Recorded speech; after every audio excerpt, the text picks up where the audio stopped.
Bok ekipo, ja neću preuzeti mikrofon pretjerano, mene su zvali prvenstveno da se možda malo našalim i da vam lakše otvorim ovu cijelu priču. Međutim, mislim da baš i pretjerano ne bi nam trebalo biti do šale i tako to. Zašto smo se našli ovdje? Zato što je to crkva koja nas masovno cijelome oporezuje bez da smo je mi dozvolili i još tako to sve njima je samo bitan novac. Bitan im je novac i to se skužila, moram priznati, jednom prilikom kad sam otišla na Krk u jedan samostan u kojem postoji suvenirnica, jer je to potpuno normalno da postoji suvenirnica, i uglavnom je u suvenirnici tamo prodaju grickalicu za nokte sa slikom Isusa u 3D. Meni govori da sam ateist, oni imaju grickalicu i pritom košta 36 kuna, ne 33, tako da mislim ne razumijem. To je jedno. I drugo, slike Isusa u 3D-su, znači jedna slika je Isus kako moli sa aureolom iznad glave, druga slika ako onako malo pomakneš je Isus na križu sa raširenim rukama zapet. Ako stvarno brzo ideš lijevo desno, izgleda kao da ti Isus plješće. Znači stvarno ide kao clap for me Jesus boy. I onda smo mi ateisti, ne bi rekla. I ono što mi je nevjerojatno, ovo što rade sad majkama i samohranim roditeljima i raznim parovima koji njima ne odgovaraju i tako to, ne smijemo se posvajati djecu. Zašto? Zato što će tu djecu zbog drugačijeg načina života u osnovnoj školi zajebavati. Pa ja sam imam jedno pitanje. Ne mislite li da su Isusa barem jednom zafrkavali u osnovnoj školi? Jel ne mislite da se barem jednom desila situacija da je neko došao kao Isuse, odi si, aj stani ovdje, čekaj, Franjo, odi si, čekaj, stani tu. Aj recimo ko te napravio. Duh sveti, ti nisi normalan. Tako da su ga sigurno zafrkavali. Međutim, ono što je bitno i zašto sam zapravo ovdje da kažem je pretplate i članarine. To je nešto s čim živimo svaki dan. Znači, ako želiš televiziju doma, plaćat ćeš pretplatu. Ako želiš internet priključak doma, plaćat ćeš pretplatu. Ako želiš ići na jogu jer misliš da će ti biti bolje za kičmu ili za zdravlje, plaćat ćeš članarinu. Ista stvar bi trebala biti i sa vjerom. Znači, ako želiš, misliš da ti treba i vjeruješ, plaćaj pretplatu. I to je to. Ništa drugo. Dođe uplatnica doma, inkasatori nam je ovako onako dolaze, posvetit mi stan i tako to. I ono što je najgore zapravo u današnje vrijeme, upravo to što sam rekla, znači mi, osim što nas kradu, mi im još dajemo u škrabicu kao evo je siroti, evo je, da nas lakše kradi, evo je to. I ono što je najgore od svega u današnje vrijeme, ovo što je sada crkva napravila i njihovi protagonisti i tako to, meni što je najodvratnije je činjenica da ja imam jako puno vjernika i vjernica kao prijatelja i članova obitelji, stvarno ih volim, divni su ljudi i to što oni jesu vjernici, a ja nisam, nikad nije utjecalo na naš odnos. Nikada! Čak što više, svako ima pravo na svoje. Međutim, ono što su današnje vrijeme crkva i protagonisti napravili je da te iste ljude sram vani u društvu priznat da su vjernici, strah ih je priznat da su vjernici kako ih ne bi ljudi krenuli sprdat. Tako da, ja stvarno mislim da na ovom prosvjedu već danas su trebali biti isključivo katolici, zato što bi se trebali sramiti ovog što se trenutno dešava i ja stvarno mislim da je krajnje vrijeme stvarno mislim da je krajnje vrijeme da vjeri i religiji vratimo dostojanstvo, a ljudima koji su zaradili svoj novac krvavo da vratimo njima jer im treba za život, a ne nekima za nekakve hotele, dvorcove od Oniksa ili nešto slično tome. To je bilo sve od mene. Hvala vam puno ljudi.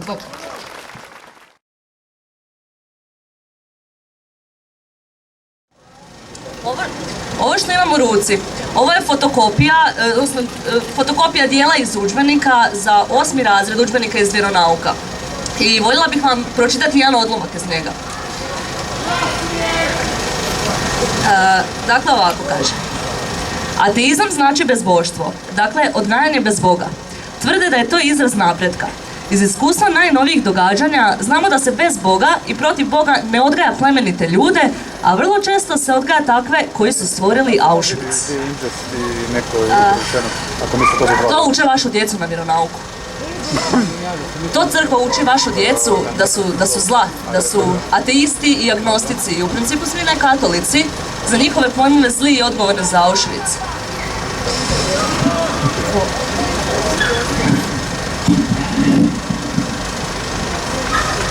Crkva je nažalost uspjela, kopirajući sve autokrate ovoga svijeta, iskoristiti školu, mjesto gdje djeca trebaju učiti i naučiti nešto novo o životu i steći iskustvo koje će im koristiti dalje u njihovom poslu, oni su došli i iskoristili to za svoju promociju, za svoju propagandu i općenito za indoktrinaciju.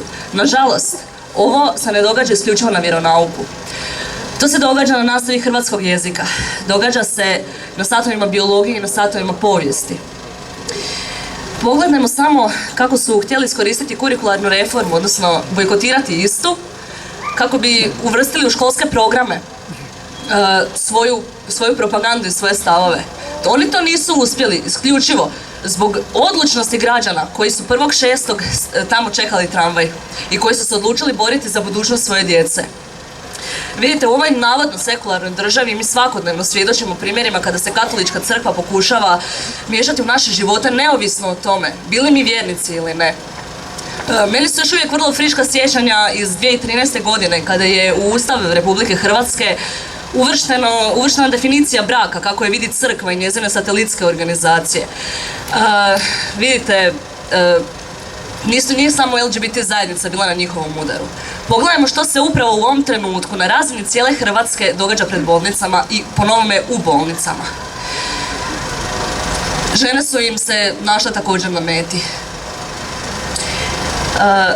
Nažalost, to je posljedica sve veće i veće klerikalizacije društva koja je moguća upravo zbog položaja katoličke crkve u kojoj je ona došla zbog Vatikanskih ugovora dobrim dijelom. Vidite, da nema Vatikanskih ugovora, ne bi bilo ni toliko tih snažnih inicijativa i organizacija koje žele viriti u vaše krevete, u vaše maternice, u vaše novčanike, koje žele sprječavati medije koji govore protivno njima. To ne bi bilo toliko tih inicijativa koje šire mržnju, koje šire netrpeljivosti prema svemu što je drugačije, po njima nemoralno ili naprosto nepodobno.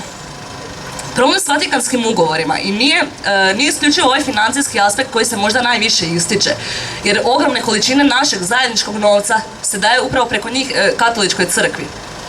Problem je što se tako legitimizira politički angažman crkve, odnosno pruža se opravdanje za miješanje crkve u civilni život društva i ruši se sekularnost koja nam je Ustavom zagarantirana.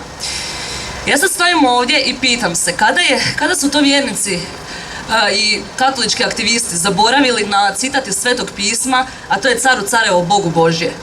Ono što mi ovdje nama je danas ovdje potrebna odlučnost i građanska hrabrost kako bismo ustrajali na tome da se poštuju propisi naše države koja mora biti jedini jamac sreće i slobode svih njezinih građana. Nas obvezuje ovdje jedino Ustav koji svima jamči slobodu, jednakopravnost, prava na izbor i kontrolu vlasti, te ukoliko je potrebno i na zaštitu od te iste vlasti. Naše sveto pismo je naš Ustav i on nas obvezuje na mirotvorstvo, socijalnu pravdu i poštivanje ljudskih prava. Sve dok iznad tih načela postoji propis koji neke stavlja u povlašteni, a neke u podređeni položaj. Naša je moralna dužnost da mi tome pružimo otpor. I to činimo ovdje danas. Zato recimo da je dosta i da hoćemo raskid. Hvala vam. A s udžbenikom...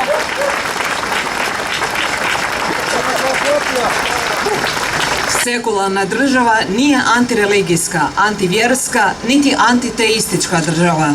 Važno je to istaknuti zbog pogrešnih interpretacija koje postoje i kod zagovornika sekularnog i kod zagovornika religijskog. Prvi ponekad razumijevaju sekularno kao beskompromisnu borbu protiv religije koju u konačnici treba učiniti društveno nerelevantnom i svesti na privatnu stvar. Drugi predstavnici religije šire strah od sekularnih vrednota. Iako su sekularne vrednote humanističke, to jest ljudske vrednote, pa u tom smislu i religijske. Vjernici, pripadnici religijskih zajednica, svećenici i religijske vođe imaju i pravo i dužnost umiješati se u društvene procese i politiku i dati svoj doprinos izgradnji društvene zajednice. Vjera nije samo onostrana kategorija koja ne bi imala ništa s ovim svijetom. Naprotiv, i vjernici smiju i trebaju iznositi svoja uvjerenja javno i tražiti svoje mjesto u sekularnom društvu.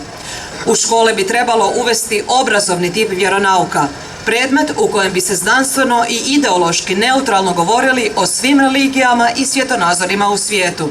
Na taj način bi djeca bolje upoznala one druge, a tako bi saznala i da je puno toga što postoji u njihovoj religiji zajednička svjetska religijska baština. Treba razvijati svijest o zajedničkim korijenima, međusobnoj povezanosti i upućenosti umjesto usiljenog i fanatičnog inzistiranja na razlikama i zatvaranja u ideološke uskoče. Osim toga, države i institucije se konačno moraju pozabaviti vjeronaučnim udžbenicima, njihovim sadržajima, načinom izvođenja nastave i stručnošću vjeroučitelja, koje treba uskladiti s didaktičko-pedagoškim, humanističkim i civilizacijskim principima. Državne institucije su dužne u suradnji sa strukom i predstavnicima vjerskih zajednica pronaći mehanizme i modele koji će vjeronauk osloboditi svake vrste politizacije.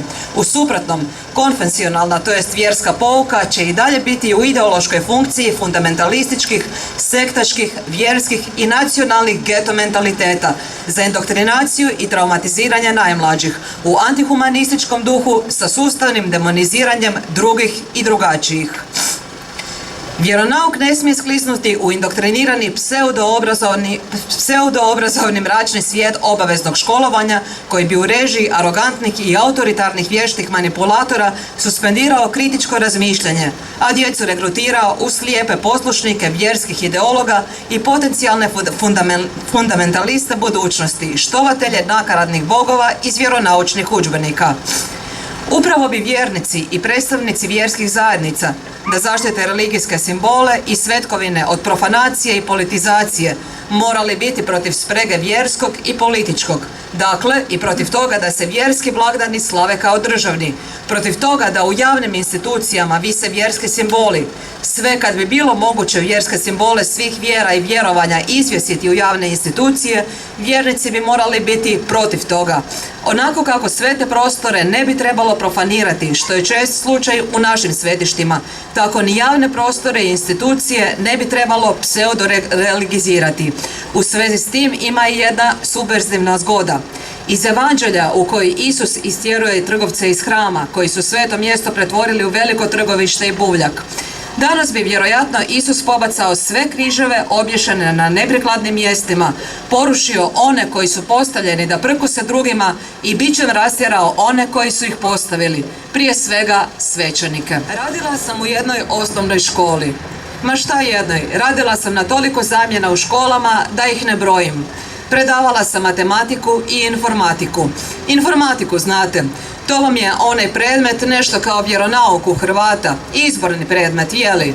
Jedino što ja, za razliku od mojih školskih kolega vjeroučitelja, recimo nisam nikada osjetila taj neodoljivi poriv da lijepim po zbornicama svoje letke o nizovima brojeva i definicijama varijabli iz programskog jezika C, kao što su to radili oni sa definicijama svojih kateheza, otajstava i čega sve ne, baš kao da je škola njihova. Pa zar smo doista odlučili, svi zajedno kao društvo, da je prikladno da nam djeca u osnovnoj školi prije odmora uče o Pitagorinom poučku, a nakon odmora uče o Božjoj objavi? Halo, ima li koga? Netko se još boji izreći svoje mišljenje o nečemu s čim se ne slaže, ovdje u Hrvatskoj? Znam odakle je to došlo. Bila sam svjedokinjom kako su se djeca iz razreda jedne osnovne škole tokom mog izbornog sata iz informatike, dok su radila za računalima, obrušila na dvije curice iz razreda koje jedine nisu išle na vjeronauk. Napali su ih da su rođene grešne i da ako se ne pokaju, da će i oni i njihovi roditelji završiti u paklu, jer da su to oni naučili u školi. I jesu. I malci ne odustaju, iako curice uopće ne žele sudjelovati u raspravi. Uzimam ih u zaštitu, štitim ih od te razularene rulje bogobojazne dječice koja ne dopuštaju njihovu različitost. Zaustavljam te ružne, ničim izazvane verbalne napade na njih. Ali ja sam tu samo tada, samo taj sat. A što će biti poslije? Što će biti na odmoru? Što poslije nastave? Kada su i preko satova toliko jaki na osuđivanju i tako bahati, uvjereni u svoju istinu i da ona treba biti baš svačija istina, bez iznimki. A te dvije pristojne curice bile su iznimka u tome razredu. Pokušavam zamisliti suprotnu situaciju, da većina razreda krvoločno napada onih nekoliko koji nisu izabrali informatiku kao svoj izvorni predmet, ali nekako ne mogu. Mogu zamisliti svašta, ali teško razjarene male informatičare kako prijete paklom onih nekoliko učenika koji ne znaju deklarirati varijablu ili napraviti web stranicu, to baš nikako. I ovim putem poručujem svim drznicima koji su se naselili u školama gdje im nije mjesto. Ne zanimaju me vaše kateheze. Ne zanima ni vas je li moj Bog, Bog ljubavi. Je li se do njega stiže vašim putem, putem straha od koječega. Ne želim znati vašu definiciju Božje objave. Pogotovo poslije velikog školskog odmora, dok djeca još probavljaju pecivo kupljeno ispred škole. Mičite svoje bahato zaljepljene oglase o tajstvima sa školskih oglasnih ploča, vi zastrašivači male djece. I ostavite djecu koja ne izabiru vjeronauk za svoj izborni predmet više na miru. Držite se vi svoga pakla, a škole ostavite onima koji žele razmišljati svojom glavom, a ne vašom. Dala sam otkaz na ovom poslu, naravno, nemam ja želudac za te stvari, ali ipak sam im poskidala sve te oglase, bar taj jedan put. I obranila sam te dvije male curice od razjarene gomile malih pravednika iz njihovog razreda, bar taj jedan jedini put. A što je sa svim ostalim putima, kad mene neće biti u blizini? Pošto je kolegica na početku rekla, crkva se bavi nama. Rekla je, ulazi nam u krevete, ulazi nam u institucije, u sve pore naše života. Zato smo mi u udruzi odlučili da se počnemo baviti sa njima. Da mi njima ulazimo u njihove krevete, da mi njima ulazimo u njihove institucije i da se mi počnemo baviti sa njima. Poštovane građanke i građani, poštovani sudionici prosvjeda, danas smo se ovdje okupili kako bismo ukazali na međudržavne ugovore između Republike Hrvatske i Svete Stolice, koji su od samog početka kontroverzni, nezakoniti i doneseni u sprezi političke i crkvene vlasti bez volje naroda. Da bi se zaštitili upravo od naroda, oba aktera lukavo i spretno, za zelenim, bolje rečeno mračnim, tajnovitim stolom, donose vanustavne akte ugovora koje nije moguće razvrgnuti bez suglasnosti obiju strana. Time su u stvari štiti samo jedna strana, Katolička crkva. Postavlja se logičko pitanje, ako netko zastupa interese naroda, zašto taj zastupnik svog naroda radi to narodu i svojim vjernicima iza leđa? I zašto sve nije bilo transparentno i otvoreno za javnost? Zašto politička i crkvena vlast, uvjerena da iza sebe ima broj od 90% vjernika, katolika, nije raspisala referendum i zapitala građane što oni žele? Danas postoji preko 1000 religija. Svi njihovi glavari trebaju energiju, trebaju sljedbenike. Što ih je više, to je glas vjerskih glavara snažniji, vjerodostojniji, po navodnim znacima. Zato oni nikada ne nastupaju u ime Boga, već... Bečka konvencija o međunarodnim ugovorima može jednostavno raskinuti međunarodni ugovor.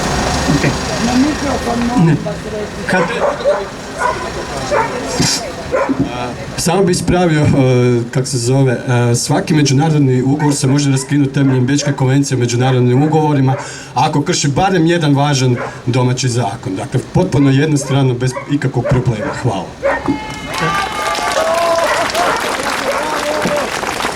Ja se potpuno slažem, samo da bi do toga došlo morate se biti svjesni ko to može potaknuti, ko stoji iza toga. Danas postoji preko 1000 religija, svi njihovi glavari trebaju energiju, trebaju sljedbenike. Zato oni nikada ne nastupaju u ime Boga, već u ime naroda, u ime svog stada. Iako to stado nikada ne pitaju za njegovo mišljenje. Kad god religiozni vođe nastupaju u ime naroda, uvijek je to nastup za neke vlastite interese koji nemaju veze s narodom, a kamoli sa Bogom. Tako djeluju religijski koncerni koji ne govore više u ime Boga, kojeg navodno zastupaju jer im je on stran. Za njih je prezahtjevan i ne uklopa se više u njihova visoka, intelektualna, teološka, materijalna i konfesionalna stajališta. Zbog čega danas veliki religiozni koncerni više ne otkrivaju otvoreno svoje istinske namjere? U ime njih nastupaju stručnjaci, vješti u odnosima s javnošću, koji su u stanju uz medijski djelotvorne inscenacije preko svojih PR mreža širom svijeta prikazati se ljudima odgovarajuće u duhu vremena, kao bliski narodu, iskreni, privrženi, pod navodnim znacima jednostavnim ljudima. U stvari, nikada se u svećeničkim religijama nije ništa temeljito promijenilo. To uopće nije moguće, jer prema diktatu svećenika njihovo djelo počiva na, po njihovom mišljenju, nepogrešivim i stoga nepromjenjivim prosvjetljenjima njihove svećeničke kaste. Da je to tako bilo i da tako jest, i da tako nepromjenjivo vrijedi i dalje može svatko sam pročitati u programskim spisima crkvenih organizacija, koji bez ikakvog ograničenja važe do danas. A tamo se također može točno pročitati što izvanjske crkve stvarno hoće. Njihov cilj je potpuna kontrola ljudi i zemalja. Rimski Vatikan otvoreno polaže pravo na svjetsku vladavinu. Svećeničke religije danas pokušavaju te činjenice koliko je moguće prikriti od javnosti, no postoje pisani dokazi za religijske koncerne koje svatko može provjeriti, prije svega u uputama za učenje ili u nauku crkve, koji u pojedinim crkvenim organizacijama nose različite nazive, kao katekizam, dogme, vjerski članak, navještavanje nauka, vjerski spisci i sl. Ta pisana programska pravila i upute za postupanje vrijede i do danas jesu, bez obzira na posve drugačije, javno samoprikazivanje nepromijenjeno obvezatne. Ako vam se u prvi tren čini da ovom što govorim nema ništa sa raskidom ugovora, međudržavnih ugovora, vjerujte, itekako ima. Dosljedno, sankcije koje svećenici u današnje vrijeme drže u pripravnosti za drugačije misleće i nepokorne podanike odlikuju se tradicionalnom brutalnom okrutnošću. One još uvijek sežu od diskriminiranja, proganjanja i klevetanja u ovostranome do izgleda za navodno vječne paklene muke u onostranne, tiče se vjernika. Svećenička kasta je u svim vremenima živjela na račun ljudi. Što siromašniji narod, to veća bogatstva je ona nagomilala. Ona je uvijek lijegala u krevet s bogatašima i moćnicima. Svećenici uzvicuju sami sebe i traže da ih se časti i da im se dive kao Bogu, kao jednu vrstu posrednika ili zastupnika onoga koje oni nazivaju svojim Bogom. Brutalnost, okrutnost, razdor, tlačenje, rat, ubojstvo, genocid, to su simboli njihove časti, odnosno vlasti njihovog Boga i njihovog kraljevstva. Prije 2000 godina u liku Isusa iz Nazareta došao je Krist, najveći prorok. Ni on nije prošao drugačije od svih istinskih Božjih proroka prije njega. I njegove riječi i njegovo miroljubivo i slobodarsko učenje odbacili su religijski upravitelji njegova doba. Isus iz Nazareta bio je progonjen, ubijen na nagovor svećeničke kaste. Crkva je kršćansko pomiješala sa vlastitim religioznim anomalijama svećeničke kaste preuzete iz pognanstva, nazvala ga kršćanskim i sve to prezentirala u raskošnim građevinama i raskošnoj odjeći uz kađenje tamenom kako bi ostavila dojam na ljude. Tom prijevarom s Kristovim imenom religijski upravitelji postižu da se ljudi lakše dovode u zabludu. Lakoverni ljudi nasjedaju na tu prijevaru s etiketom jer s imenom pod navodnim znacima kršćanski povezuju predodžbu vjernosti poštenja i ne primjećuju da nasjedaju na obmanu i prijevaru. Kako to da njihov takozvani uzor Krist Božiji u svojim proročanskim govorima zabilježenim u njihovim Biblijama, pored mnogih drugih raskrinkavajućih riječi naziva ih gujama i zmijskim leglom? Kako to da je on sada sam tadašnje svećenstvo prozivao govoreći: vi ste kao okrećeni grobovi, izvana ukrašeni, iznutra truli? Da li bi ih danas počastio tim epitetima, prosudite sami. Poštovani sudionici ovog prosvjeda, mi kao udruga smatramo da rješenje za raskid međudržavnih ugovora između Republike Hrvatske i Svete Stolice leži i u činjenici da su ugovori ništavni, jer je Katolička crkva priskrbila te ugovore i svoje moćne privilegije na račun države, odnosno svih građana Republike Hrvatske svojim lažnim predstavljanjem. Imenom Krista i kršćanstva Katolička crkva, kao i mnoge druge crkve, prekrila je svoj interesni nauk imenom kršćanski, koji nema ništa zajedničkog sa izvornim naukom na koga se poziva. A radi toga sada možemo zaista ozbiljno razmatrati valjanost sklopljenih međudržavnih ugovora. Zbog sve veće osviještenosti ljudi, mnogi su se počeli buditi i istraživati dokumente izvanjskih crkava i sa čuđenjem utvrdili kako stravična tisućljetna prijevara s etiketom formalno iskače već iz vlasti izvornih konfesionalnih svećeničkih religija. Uz pomoć sve više dostupnih informacija, mnogi su postali svjesni koliko mnogo je tisućljetna vladavina svećeničkih crkava utjecala ne samo na našu povijest, nego i na naše navike, naš jezik, naše mišljenje i tako zapriječila jasan pogled na ono što svećenici pokušavaju sakriti iza sve prisutnog pojma tajna i što se stvarno skriva iz njihovih visokih zidana i njihovih arhivima i riznicama. Stoga, kada danas govorimo o nezakonito sklopljenim ugovorima, odnosno o svjesno učinjenoj prijevari, trebamo znati da se radi o akteru koji uvijek pokušava zavesti ljude lažju i obmanom. Upravitelji religije za vrijeme Isusa iz Nazareta htjeli su se riješiti tako da on ne govori ljudima. Stoga su ga dali ubiti jer je nazvao slugama oca laži. Svi ovi navodi mogu se pročitati u njihovoj Bibliji. Svako propitkivanje o ovim činjenicama u javnosti se odmah dočekuje kao napad na državu i narod. Moderni su i inkvizitori današnjeg vremena stvorili drugi manevarski prostor za iživljavanje svoje mržnje. Klevetanjem, diskriminiranjem i narušavanjem ugleda i to na najpodliji i najprljaviji način. Državni pristaše izvanjski službeni crkava potiskuju svaku opravdanu kritiku prljavih metoda moderne inkvizicije.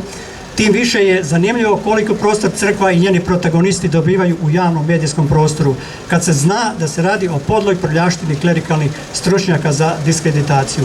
Svjedoci smo bezgrešnog prekrajanja povijesti, tako da sve mračno iz prošlosti postaje svjetlo sadašnjosti. Svećenička kasta stalnim ponavljanjem kako su u proteklim ratovima oni bili žrtve, a komunisti, agresori i zločinci stvorili su efekt mantre koji ulazi u uho javnosti i koja automatski preuzima tu mantru biskupa ili biskupske konferencije. To pokazuje i jučerašnje obraćanje kardinala Bozanića studentima i profesorima aludirajući na stanje na Filozofskom fakultetu. Izdvajam citat: u vremenu traženja najboljih putova razvoja sveučilišnog obrazovanja, u vremenu kada se pokušavaju povezati sva znanstvena područja, polja i grane, kada i sam proces promjena poznat pod nazivom Bolonjski proces ne samo da predviđa, nego i traži snažniju povezanost i suradnju između sveučilišnih sastavnica kao i raznih sveučilišta, teško je shvatljivo da se netko zalaže da takve suradnje ne bude i da je ona neprimjerena.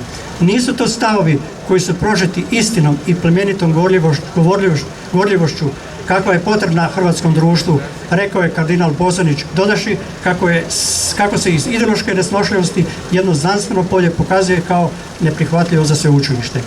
Završen citat.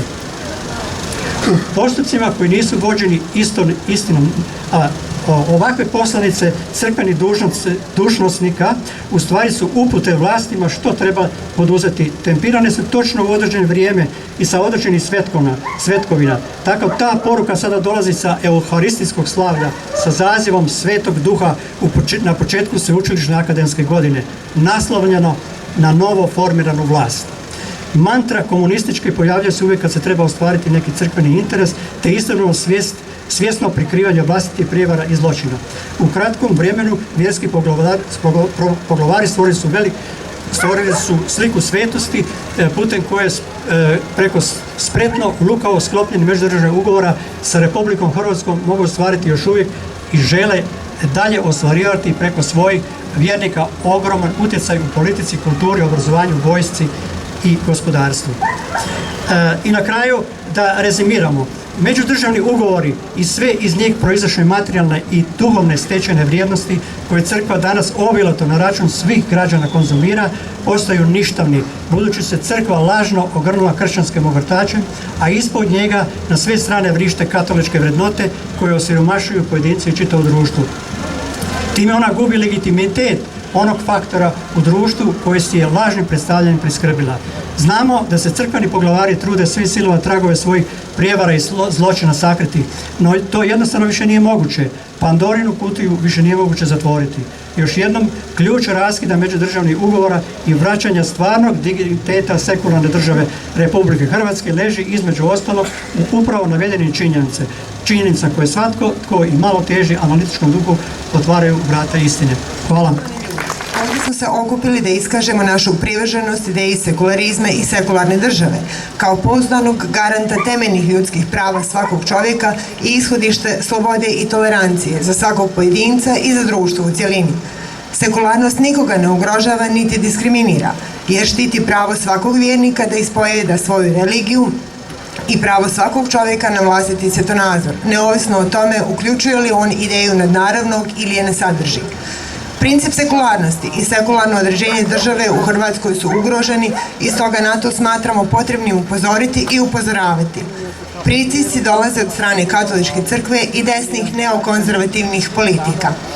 Nasrtaj na religijski neutralno uređenje društvenih odnosa događaju se u mnogim društvenim sferama, u sferi obrazovanja, obiteljskih odnosa, znanosti, socijalnih politika, prava, ali i u medicini, odnosno zdravstvu.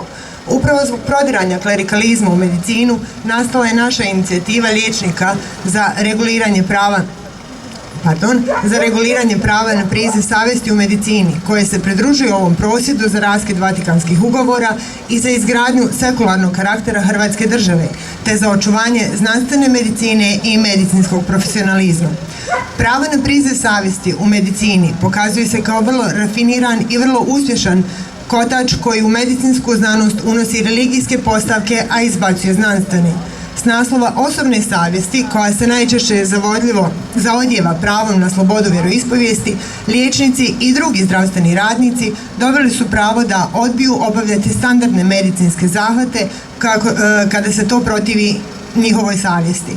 Slobodni su ne primjenjivati znanstvenu medicinsku medicinu temeljenu na činjenicama i dokazima, nego umjesto toga neku drugu, nazovimo je religijskom, koja često ide suprotno znanstvenoj medicini. Pacijenti stoga mogu biti nekažnjeno zakinuti za zdravstvenu pomoć standardiziranu kao dobra kliničku praksu ili im medicinska pomoć može biti u potpunosti uskraćena. U ovom času nam se najizloženijim čini područje reproduktivne medicine, to je ginekologije i opstetricije, koja ženama, kad ste žene imate problem s kosom,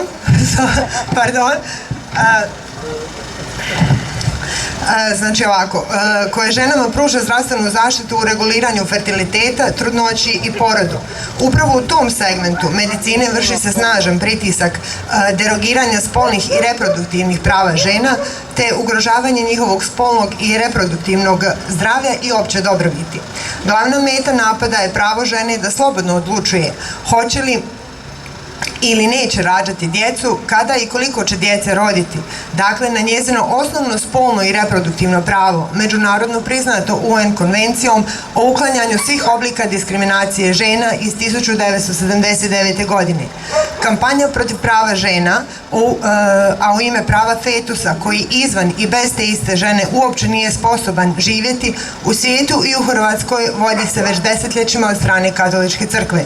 Pravo žena da se slobodno odlučuju o rađanju djece i ostalim univerzalnim ljudskim pravima žena suprotstavlja se partikularno religijsko naučavanje o oplođenom jajašcu, embriju i zigotu kao ljudskoj osobi i njihovim navodnim pravama.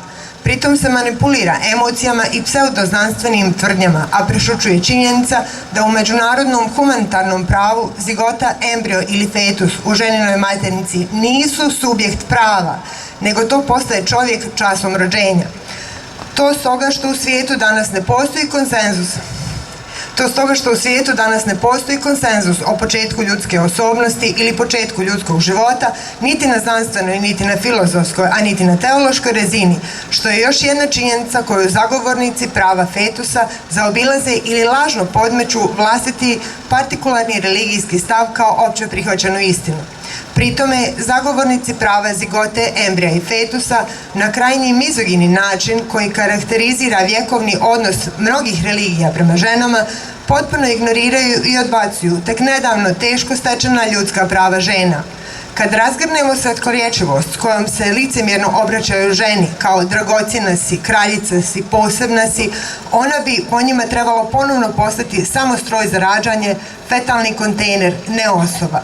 Ne kažu da bi je kao nekad spaljivali, utapali ili četvorili kao vješticu, ali niti da bi u 21. stoljeću mogla opet čamiti u zatvoru, čim postupi protivno njihovim pravilima, zajedno sa ginekolozima.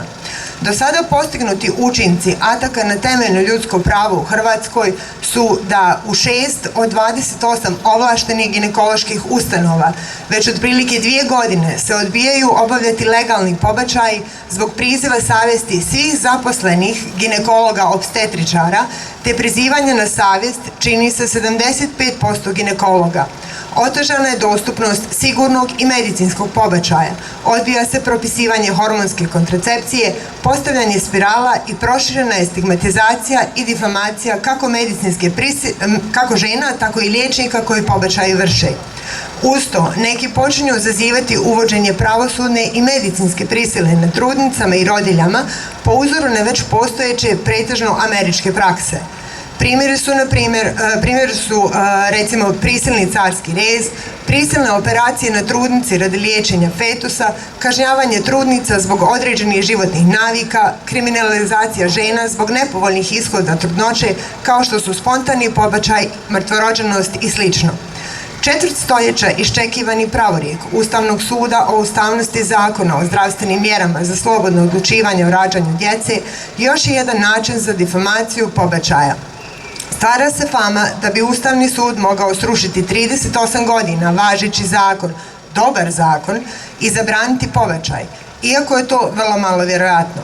Naš Ustavni sud teško će moći zanemariti činjenicu da postojeći međunarodni i regionalni instrumenti o ljudskim pravima, isto kao i nemijenjani članak 21 Hrvatskog ustava iz 1990. štite pravo na život od rođenja, a ne prenatalno. Znači od rođenja, a ne prenatalno. Sjetimo se samo opće deklaracije o ljudskim pravima UN-a iz 1948. s kojom su ljudska prava ustoličena u moderno doba, čiji članak 1 glasi: sva ljudska bića rađaju se slobodna i jednaka u dostojanstvu i pravima. Mnogi međunarodni dokumenti i rezolucije višekratno su ustvrdili da su religijske dogme, naučavanja i predrasude najveća brana ostvarivanju prava žena, posebno njihovih spolnih i reproduktivnih prava, i da je pozitivne pomake moguće ostvariti samo i isključivo odvajanjem crkve i države, dakle samo isključivo u sekularnoj državi. Zato smo ovdje sa svima vama. Zato se inicijativa liječnika za reguliranje prava na priziv savjesti zalaže za sekularnost. U takvoj društvenoj konstelaciji žena neće biti podrežena niti mužu, ni fetusu, niti državnom razlogu. Žena će moći de facto i de jure uživjeti sva ljudska prava kao i muškarci. Žene koje ne drže do ljudskih prava žena bit će slobodne ne koristiti ta prava. Ništa i nitko ih ne može siliti niti da koriste kontracepciju, niti da rade pobačaje, niti da se seksaju izvan braka, a niti da ne rađaju do mile volje. Jednako kao što nitko nikoga ne sili na izlaz da glasa na izborima. U sekularnom okruženju i priziv savjesti liječnika neće biti sveta krava koju se ne smije propitivati bez halabuke o ugrožavanju prava na slobodu vjeroispovijesti. Biće tako reguliran da ženama ne priječi dostupnost legalne standardne medicinske prakse, a zdravstvenim radnicima ostavlja slobodu savjesti. Na putu do sekularne države treba mijenjati ili raskinuti postojeće Vatikanske ugovore. Mijenjati ih onako kako ih je mijenjala Malta 2014. kada je ozakonila razvod braka, ili Italija 1978. kada je legalizirala pobačaj, ili kao Napoleon svojim organskim člancima. A može se i bez njih. Naime, nemaju ih ni SAD ni Francuska. Sekularna država, kada to zaista jeste, poštivanjem temeljnih ljudskih prava na najbolji način štiti prava svih svojih građana, vjernika i nevjernika. U potpisu doktorca znanosti Gorana Gjurić, pedijatrica u mirovini, u ime inicijative liječnica za reguliranje priziva savjesti u medicini. Ne budem evo tu nikakve biblijske citate i ne znam velike ovako sociološke dizertacije čitavam, dosta ovako kratko zapravo.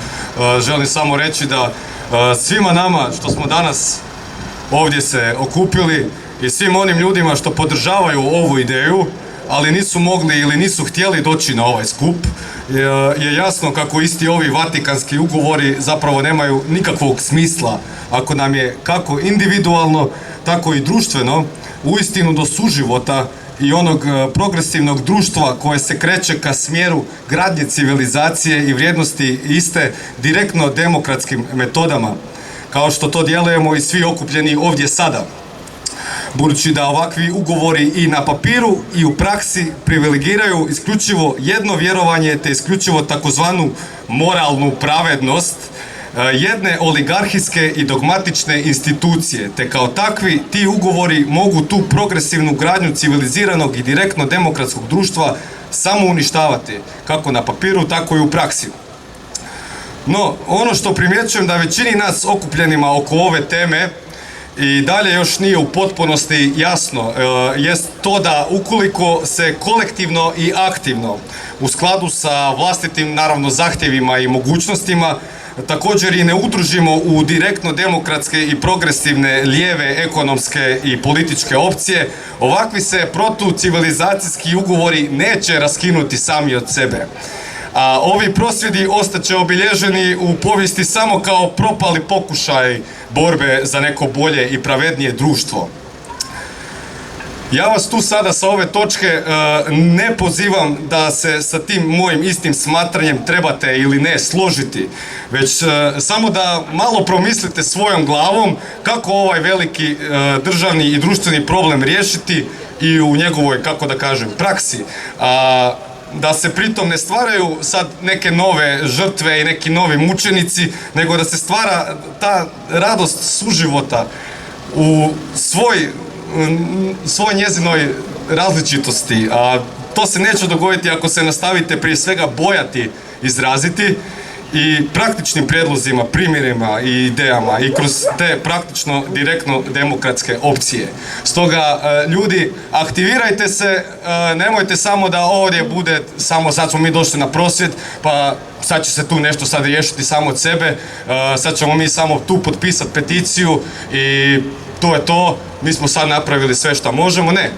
Ne. Već lijepo pokušajte sami zaključiti što vi možete sami napraviti prije svega iz svoje vlastite perspektive i iz svojih vlastitih mogućnosti. Znači, zapitajte se kako ja mogu doprinijeti da se i ovakve nekakve, protucivilizacijske, te nekakve dogmatične vrijednosti napokon budu nekakav loš primjer iz povijesti koje smo mi sada riješili i napokon možemo živjeti u 21. stoljeću. Eto, hvala, to je to. Vidim da nas je više nego prošle godine i to me veseli. Ne znam je li tomu razlog bolje mjesto, bolje vrijeme, bolji vremenski uvjeti ili smo možda počeli shvaćati kako stvarno moramo početi jasnije izlaziti u javnosti i reći što mislimo i možda pokrenuti nešto u jednom pozitivnijem smjeru. Ako mene pitate, ja sam optimist. Ne zato što je nas danas ovdje par stotina, nas par stotina je uistinu nedovoljno, makar mi bili sama elita društva, a nismo, da nešto napravimo, ali optimist sam zato što vjerujem kako uistinu dolaze dani kada će se stvari okrenuti u jednom potpuno neočekivano, za mnoge neočekivano smjeru od onoga u kome se sada kreću. Dolaze dani kada će se drugačiji referendumi praviti, dolaze dani kada će se čuti jedna drugačija retorika i dolaze dani kada će i oni koji su na nekim prijašnjim referendumima bili jako aktivni govoriti da nisu to bili oni kao što su to svojedobno govorili, ne znam, članovi negdašnje vladajuće partije, da nisu oni bili tamo i tako dalje. Dolaze jednostavno dani kada će i svakom običnom čovjeku postati jasno da je sramota da imamo jedan takav utjecaj jedne ipak religijske, ako mogu slobodno reći, bajke na društvo i na državu. Zašto sam ja tako optimist? Na temelju čega kod mene tako optimizam kada ja ne vidim sociološki gledam da se to stvarno događa? Završeni su izbori nedavno i oni baš nisu pokazali da je narod jako masovno za ono za što se mi zalažemo. Ali zamislite situaciju da je ovo 1996. godina i da je ovo Republika Irska. I da je ovo ovdje skup na kome ja sada kažem, čujte, jednoga dana imat ćemo referendum i omogućit ćemo gej parovima da imaju brakove. Ja mislim da biste me gledali kao zadnju budalu. Gledali biste me kao jednog običnog sanjara i možda bih stvarno u tom momentu i to bio. Ali dođete danas u Irsku, oni su to uradili. Mijenjaju se stvari. Mijenjaju se stvari neovisno o tome što neki moćni krugovi pod krinkom zaštite svemoćnog Boga misle o tome i što god oni pokušavali. Idu stvari svojim povijesnim tokom i mi ga sada trebamo razumjeti i ići tamo gdje i treba ići. Ali moram reći prije toga jednu jako ključnu stvar. Ja jesam ateist i to često kažem sasvim otvoreno, bez ikakvog krzmanja. Ali sve ovo će se promijeniti onoga trenutka kada ove stvari budu jasne i onima koji su vjernici. Na nedavnoj misiji u Ludbregu, kada je neki harlekin koji sebe predstavlja katoličkim biskupom počeo svoj politički govor, jedna žena je uzviknula: dosta je miješanja politike u vjeru. Žena, obična vjernica, i mogu reći da je ta njezina rečenica ima 100 puta veće značenje i zvučanje od svih mojih govora ovdje ili bilo gdje da ih održim. Takvih ljudi ima.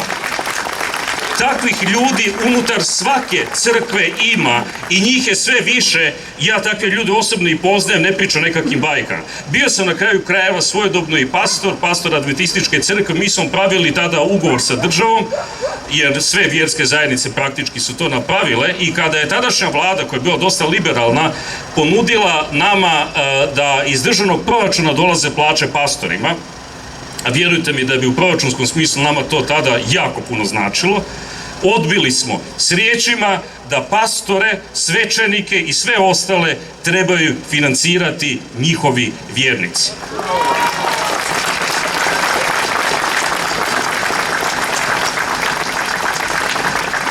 I zato ja imam stvarno to uvjerenje. Razgovarajte s ljudima oko vas, nemojmo se raspravljati možda onim najtemeljnijim svjetonazorskim pitanjima. Ja više ljudima ne dokazujem, ne znam, ne postoji Bog.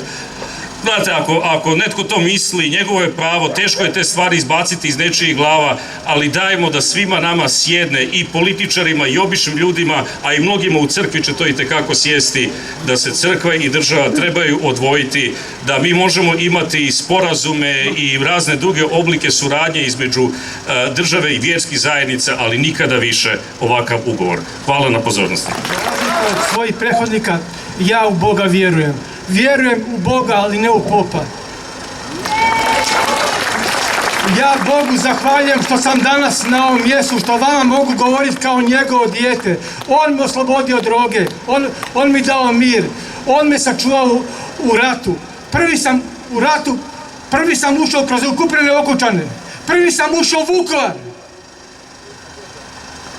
Zahvaljujući Bogu. Pokazao sam svoje domoljublje kad je trebalo.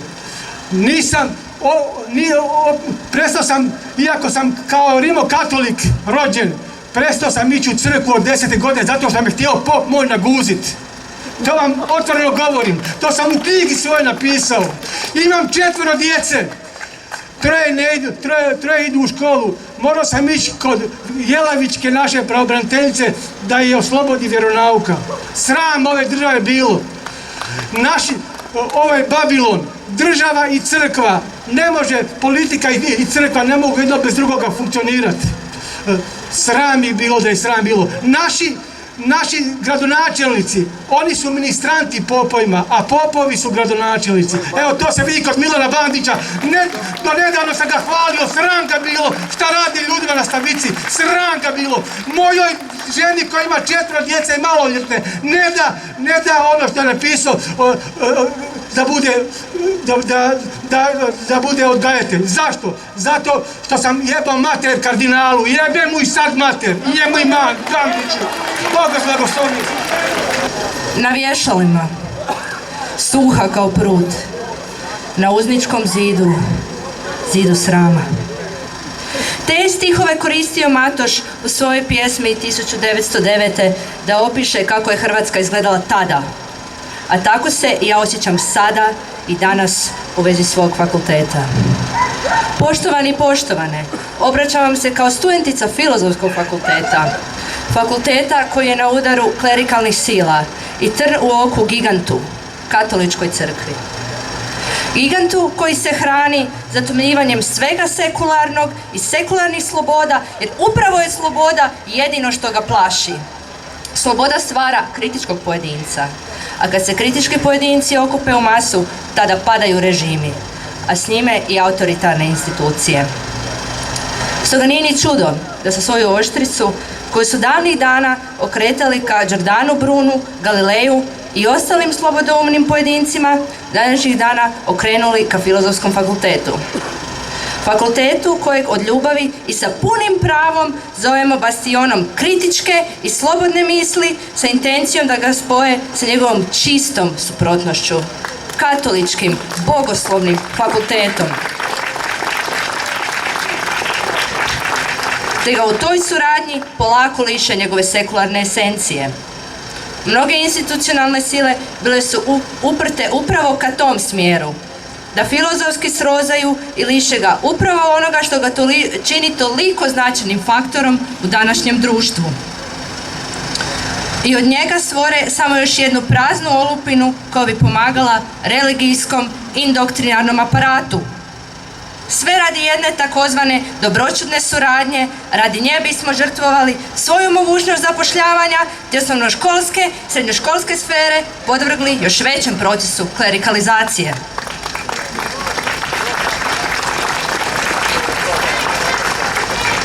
Ali na to nismo niti nećemo pristati. Pobunom, strašću i predanošću studenata te progresivnih profesora maknuta je glava uprave. Ali još uvijek je ostala jedna glava, i to glava od koje riba počinje smrdjeti. Današnji rektor Damir Boras.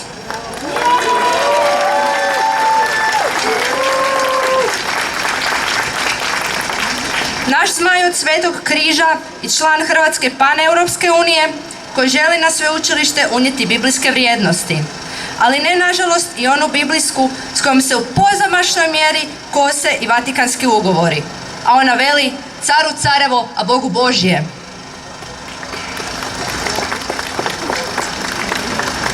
Ovom prilikom citirala bih jednu briljantnu rečenicu koja glasi: Bog u rukama luđaka je opasan. A pogotovo u onima koji su spremne kršiti zakone i volje građana kako bi ostvarili svoj osobni interes u obliku povezivanja sa religijskim institucijama. Ovdje ne mislim samo na papir Vatikanskih ugovora koje je potpisala Lijepa naša, navodno država svih svojih građana. To se ogleda ponovno i na Filozofskom fakultetu.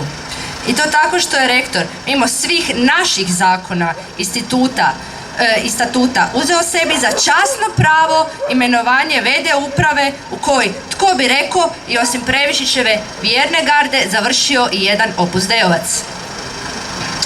Ali stanje današnje nelegalno nametnute uprave, kao ni ukorijenjenost Vatikanskih ugovora u sve sfere našeg društva, ne treba nas i ne smije obeshrabriti, nego samo doliti gorivo na našu borbu i snagu kao ustavno ravnopravnih građana Republike Hrvatske. Jer naša Hrvatska ne treba vjeronauk i križeve u bolnicama. Naša Hrvatska ne treba molitelje. Naša Hrvatska ne treba ideologiju koja žene naziva drugotnima.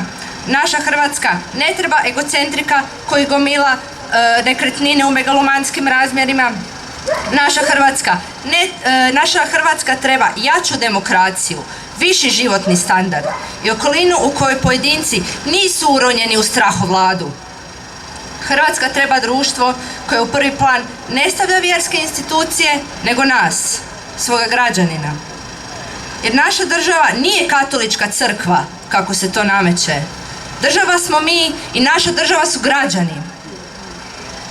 Filozofski nije iznimka.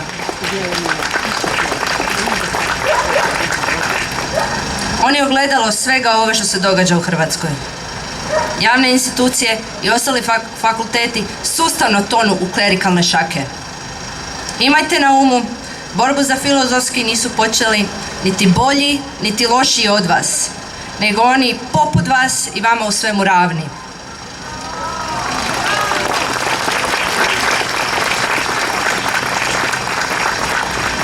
Filozofski fakultet i njegovu borbu za sekularnu slobodu trebamo uzeti kao primjer da ujedinjeni i željni promjene možemo ostvariti. Filozofski smatram samo početkom naše borbe u zahtijevanju jednakosti i dobra za našu državu, ne njihovu državu. Stoga nemojte zažmiriti na zatomljavanje pravde i zatomljavanje slobode, jer te slobode vam niko neće darovati i za te slobode trebate se izboriti. I to tako što ćete se usuditi dići glas u svom svakodnevnom životu, kako to činite i danas. I uskoro ćemo doživjeti državu onakvu o kakvoj svi mi sanjamo, u kojoj država djeluje u kojem crkva djeluje isključivo u svojim okvirima, ravnopravnu prema svim svojim građanima, sekularnu, bolju i lišenu parazitskog odnosa sa Svetom stolicom. Usudite se zatražiti ljepšu našu. Hvala. Ovo nije prosvjed protiv države, nije prosvjed niti protiv vjere i nije prosvjed niti protiv crkve u njezinom iskonskom smislu. Ovo je prosvjed protiv ugovora između Republike Hrvatske i Svete stolice. Da ne bi bilo neke velike zabune, Republika Hrvatska i Sveta stolica su dva međunarodno pravna subjekta i oni trebaju svoje bilateralne odnose rješavati nekom vrstom ugovora, sporazuma, protokola ili nekom bilo kojom pravnom normom. Tako stvari rješavala i bivša država sa Svetom stolicom. Prije točno 50 godina, 25. lipnja 1966. bivša država je potpisala sa Svetom stolicom protokol o uređenju odnosa, a zanimljivo je da je taj protokol potpisan baš 25. lipnja kad mi slavimo Dan državnosti koji smo se u velikoj mjeri odrekli, između ostalog i kroz ove Vatikanske ugovore. U tom protokolu stoji jedna ključna teza koje u Vatikanskim ugovorima nema, a ta teza kaže ovako: Katolička crkva može slobodno djelovati u vjerskim i crkvenim okvirima, s time da se vjerske i crkvene funkcije ne smiju zloupotrebljavati u političke svrhe. I sad vidimo jednu veliku razliku. Imamo jednostavno jednu crkvu koja ima svoju autonomiju, jednu državu koja ima svoju autonomiju i svaka ima svoje ingerencije, svaka radi svoje poslanje. To ovdje nažalost nemamo. Ono što je taj protokol imao, to ima naravno i Hrvatski ustav, to konačno ima i Evanđelje gdje Isus, kao što su i moji prethodnici to rekli, jasno kaže Bogu Božju, care carevo, i jasno razdvaja te dvije institucije, tako da svaka vrši ono, odnosno obavlja ono što treba obavljati. Vatikanski ugovori u ovakvom obliku su zapravo jedan mutant, jedno čudovište, jedan Frankenstein koji od države stvara crkvu, a od crkve stvara državu. I to na najgore moguće načine, jer u državi ima mjesta samo, odnosno ne da ima mjesta, nego je tendencija da bude mjesta samo za katolike. A u crkvi ima mjesta samo za Hrvate, i to ne za sve Hrvate, nego samo za one Hrvate koji glasuju za stranku za koju im crkva kaže i koji svoj identitet rade na glasačkim mjestima onako kako im to crkva kaže. Niti takva država ne može imati oblike slobodne, demokratske, građanske države. Ona mora biti država svih građana bez obzira na njihovu vjeroispovijest, a niti takva crkva nema svoju stvarnu funkciju crkve zajednice svih vjernika, bez obzira od njih kakvog političkog opredjeljenja ti vjernici bili. Samo kršćanstvo pak nije vjera nasilja, to je kao i svaka druga vjera, ona se jednostavno ne može širiti silom, zakonom, obavezom, prinudom. Svaka vjera koja se nameće nije vjera, to je elementarno vjersko nasilje. Na kraju krajeva sam Isus nije došao ovdje da bi uspostavio nekakvu svjetovnu moć ili svjetovnu vlast, on se čak i razapeo da ne bude vlast. A zadaća crkve je upravo ta, da slijedi Isusa. Zadaća crkve nije borba za moć i nije moć. Mi od osamostaljenja Hrvatske na ovamo imamo jedan stvarno neobičan slučaj, jedan fenomen. Sve od osamostaljenja Hrvatske do Vatikanskih ugovora imali smo crkvu uz vlast. Otkad smo potpisali Vatikanske ugovore na ovamo sve više i više imamo crkvu kao vlast. A to nije crkva, to nije Isusova crkva, to nije katolička crkva, bez obzira kako god se ona se može tako zvati, ali ona to nije. I ja razumijem, mnogi moji kolege vjernici se boje, mnogi to iza zidina govore, mnogi svećenici čak dan danas kažu prije je bilo više vjere. Naravno da je bilo prije više vjere jer je ta vjera bila autentična, ona nije bila prisiljena, nije bila nametnuta. Ovo je vjera koja je ovak, to je ništa, to je čisto nasilje. Ono što mi vjernici, kad dođemo u nekakve teskobe, kad dođemo u nekakve strahove, jer prirodno je da se čovjek boji, gubi kontakt sa socijalnom okolinom, neki gube i poslove. Ja sam sam izgubio nekoliko poslova, ali nemam zbog toga nikakvih strahova. Onda se možemo osjetiti dva velikana hrvatske povijesti koji su obojica bili vjernici i obojica su se žestoko protivili uplitanju crkve u državna pitanja. I obojica su zbog toga podnijeli i u privatnim i u stvarnim životima velike teškoće. Jedan je Stjepan Radić, a drugi je Ante Starčević. Dakle, dva stvarno velika ključna imena cijele naše povijesti. Oni bi danas bili etiketirani zbog svojih stavova kao neprijatelji i crkve i države. Ako su Starčević i Radić neprijatelji, meni je onda isto drago da sam ja isto u takvom društvu. Osim njih dvojice koji su nama bliski, oni nam mogu biti jedna vrsta postreka i nama građanima i vjernicima, bez obzira bio čovjek vjernik ili nevjernik, ima još jedan moderni suvremenik kojeg Kaptol neće spomenuti, odnosno jako će ga reducirati, a neće ga spomenuti ni ovi naši svjetovni, jer isto će ga malo maknuti. A to je Papa Franjo. Što god neko misli o Papi Franji, on je čovjek koji zaista mijenja lice crkve i nastoji crkvu, koliko god to teško ide, vratiti u njezine autentične okvire. 8. svibnja prošle godine, 2015. Papa Franjo, kao rođeni Argentinac, na spomendan Gospod Uhana, zaštitnice Argentine, je rekao jednu jako važnu rečenicu koju su naši mediji malo prenijeli, malo preradili ili nisu prenijeli uopće. A rekao je to da su dva najveća problema društva i crkve unutar crkveno strančarenje i klerikalizacija društva. A mi u Hrvatskoj imamo upravo to. Imamo crkvu koja je potpuno politički obojena i imamo društvo koje je potpuno podložno kleru. A to nije interes niti države, niti crkve. To je jedan čuspać koji će samog sebe ugušiti, a svi skupa ćemo zajedno platiti jednu jako visoku cijenu. I na kraju jedna nota za koju mislim da je stvarno jako važna i koja mislim da bi trebala biti nekakav smjer za budućnost. Svi ugovori se mogu raskinuti, svi ugovori se mogu promijeniti, svi ugovori mogu imati anekse. Svi. Evo, Velika Britanija je sad izašla van, onda možemo i mi iz nečega van. Ali da bi se to dogodilo, potrebne su 3 stvari. Jedna je volja, druga je odluka. A treća je svijest. Svijest o tome da su ti ugovori jako štetni. I tu svijest treba probuditi tamo gdje ona ne postoji i treba je očvrsnuti tamo gdje ona postoji. Hvala na pažnji. Poštovani, danas je već notorna činjenica da se ugovorom između Svete Stolice i Republike Hrvatske o suradnji na području odgoja i kulture, ratificiranim 24. siječnja 1997. godine, Republika Hrvatska obvezala da će u sklopu školskog plana i programa jamčiti nastavu katoličkog vjeronauka u svim javnim, osnovnim i srednjim školama i u predškolskim ustanovama, kao obveznog predmeta za one koji ga izaberu, pod istim uvjetima pod kojima se izvodi nastava ostalih obveznih predmeta. Međutim, jednako je tako notorna i činjenica da je člankom 41 Ustava Republike Hrvatske definirano da je Republika Hrvatska sekularna država i da su vjerske zajednice odvojene od nje. Iako kao legalist znam da se ugovori, dok god su na snazi, moraju provoditi, smatram da je itekako sazrelo vrijeme da se otvori rasprava o sadržaju ugovora između Svete Stolice i Republike Hrvatske, kao i o usklađenosti tog sadržaja s Ustavom Republike Hrvatske. Poštovani, u Hrvatskoj danas ne smije biti tabu tema i moja je obveza kao političara govoriti o svemu onome što tišti građane i građanke Republike Hrvatske. Stoga i danas ponavljam da ću se zalagati da i SDP kao važna politička snaga u Republici Hrvatskoj zauzme stav o promjenama vezanima uz takozvane Vatikanske ugovore. Svjestan sam da moji stavovi i stavovi Pokreta za sekularnu Hrvatsku nisu nužno isti, jer se vi zalažete za raskid tih ugovora, a ja za njihovu reviziju, u skladu s odredbama samih tih ugovora i međunarodnog prava. Ali je naš cilj isti, a to je osigurati da se u Republici Hrvatskoj poštuje njezin ustav, a pogotovo da u Republici Hrvatskoj ne bude djece koja zbog toga što ne pohađaju vjeronauk bivaju diskriminirana. Stoga molim da mi dopustite da ovim putem izrazim potporu vašem skupu i podržim vas u borbi koju vodite, borbi koju smatram zajedničkom, borbi za sekularnu Hrvatsku. S poštovanjem i uz drugarski pozdrav, Ranko Ostojić, zastupnik u Hrvatskom saboru.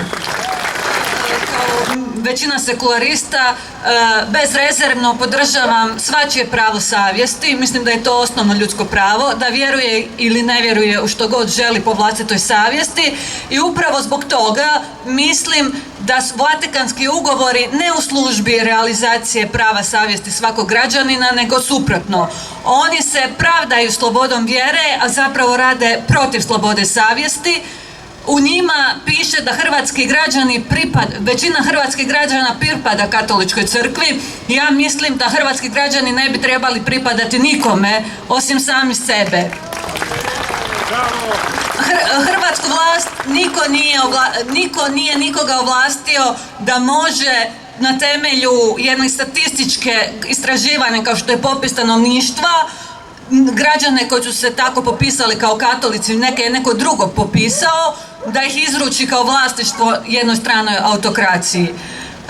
Po meni, Vatikanske ugovore treba raskinuti upravo zato da bi se uspostavila sloboda savjesti.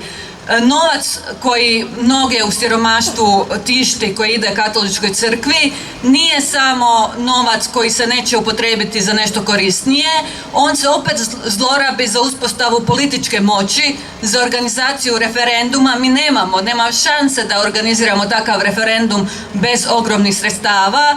Nažalost, danas da biste mogli politički nešto mijenjati trebaju vam veliki novci, a ako te novce dajete instituciji, poput Katoličke crkve, ona taj novac zloupotrebljava za učvršćivanje svoje moći i vlasti i da bi opet dobivala još više novaca, da bi mogla još jače vladati nad ljudima, koje uopće nikad ne pita što oni misle, da li oni to žele. Kad ne bi bilo Vatikanskih ugovora, Katolička crkva ne bi mogla pokretati inicijative koje vjernici ne prihvaćaju.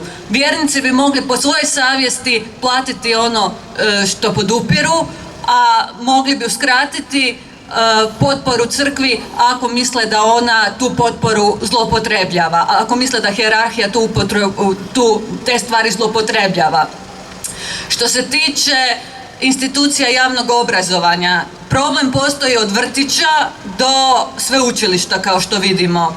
Kardinal Bozanić nas je optužio da smo komunisti, da želimo, da radimo protiv znanosti i da smo, ne znam, protiv suradnje.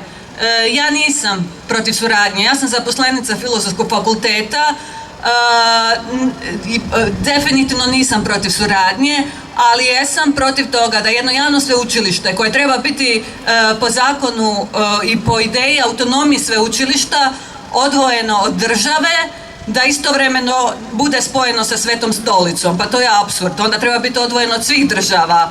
Ako ćemo proučavati teologiju na javnom sveučilištu, onda ta teologija se treba proučavati u skladu sa dobrom akademskom praksom i u skladu sa osnovnim znanstvenim humanističkim principima, a ne u skladu pokornosti jednoj hijerarhiji i služenju dogmi umjesto propitivanja na temelju znanstvene metode. Dakle, mislim da je rečeno sve što je bitno, ostaje pitanje kako dalje. Dalje trebamo se jednostavno aktivirati na svakodnevnoj razini, ne trebamo pognuti glavu kad nam nameću vjerski odgoj od vrtića, osnovnih škola, ne trebamo pokleknuti pred pritiskom većine koja je stvorena na umjetni način. Svi upisuju vjeronauk zato što se boje biti drugačiji. Onda ispadate da imate pola razreda ljudi koji su išli zato što svi idu. Da su se dogovorili, da su se roditelji povezali, moglo se nešto i napraviti. Udruga Protagora je tužila na kraju Hrvatsku državu. Prvo smo htjeli se dogovoriti, oni su odbili i tužili smo državu jer diskriminira djecu koja ne pohađaju vjeronauk. Odgovoreno nam je u sudskoj presudi da Republika Hrvatska nikoga ne diskriminira jer svak može upisati vjeronauk. Dakle, niste diskriminirani ako prihvatite ono što vam crkva nameće. A ako prihvatite biti podanici, onda nećete biti diskriminirani. Mislim da je rješenje da se roditelji, nama se u Protagori javljaju, javite nam se slobodno, da se jednostavno počnete povezivati. Crkva hoće biti paralelna država u državi, društvo u državi, pogledajte što na Filozofskom fakultetu rade. Studenti su se povezali, pružili su otpor, povežite se vi u svojim zajednicama, u školama, u vrtićima i kad vas je malo više neće moći prelaziti preko vaših prava. Ako gunđate sebi u glavu, u bradu, moći će. Što se tiče vjernika, naravno, ima ih različitih, neki se slažu donekle sa hijerarhijom, neki ne, nekima ne treba crkva kao posrednička institucija do Boga, neki smatraju crkvom ne instituciju, ne hijerarhiju, nego zajednicu vjernika i oni trebaju biti hrabri. Danas smo imali ovdje jednog hrabrog vjernika, ja više razgovaram s onima što nisu baš toliko hrabri da izađu pred govornicu, ali oni mogu mijenjati stvari u svojoj zajednici samo ako se ne boje, samo ako se povežemo i jednostavno radimo na svakodnevnoj razini. Crkva ima svoje mehanizme, ima financijsku moć, ima oblike kontrole kojima kontrolira i socijalne institucije koje su njezinim rukama i koje država opet plaća. Što je sa pravima slobode savjesti zaposlenika i štićenika u katoličkim institucijama? Nema je. Ali mi se možemo organizirati u javnim institucijama koje pripadaju svima nama i jednostavno zatražiti svoj prostor koji neće biti uzurpiran crkvom. Možemo tražiti da ne želimo svećenika u našoj bolničkoj sobi, možemo zahtijevati da nam škole pruže alternativu za vjeronauk ako nas ima više, ako to nije jedno dijete. Svako sljedeće dijete koje ne upisuje vjeronauk je jedan stupanj pritiska veći na državu da pruži alternativu i da stvari organizira drugačije. S vrtićima još gore, jer ta djeca ne mogu uopće, oni nemaju svoju svijest, savjest toliko zrelu da mogu kritički bilo kakav otpor pružiti. I tamo se trebate uspostaviti. Kad nama se javljaju roditelji, došlo nam je dijete i kaže da nam je Bog poslao mamu da nas rodi, a roditelj nije potpisao nikakav odgoj, nikakvu vjersku indoktrinaciju. Jednostavno, ako ste sami, ako gunđate u bradu i šaljete dijete dalje u vrtić, sve će se nastaviti po starom. Ako popričate s drugim roditeljima i to ne želite i to pokažete i tetama i ravnateljicama, institucijama, onda se nešto može pokrenuti. Dakle, javite nam se, mi možemo služiti kao koordinacija takvih ljudi, već povezujemo ljude iz različitih škola kako bi išli u iste razrede, kako bi imali neku alternativu vjeronauku. I ugledajte se na studente Filozofskog fakulteta, u svim svojim društvenim zajednicama se organizirajte, pričajte i sa vjernicima i sa nevjernicima, pričajte s različitim ljudima i jednostavno na svakodnevnoj razini djelujte kao građani, ne kao podanici i budite ona promjena koju želite vidjeti u svijetu. Hvala.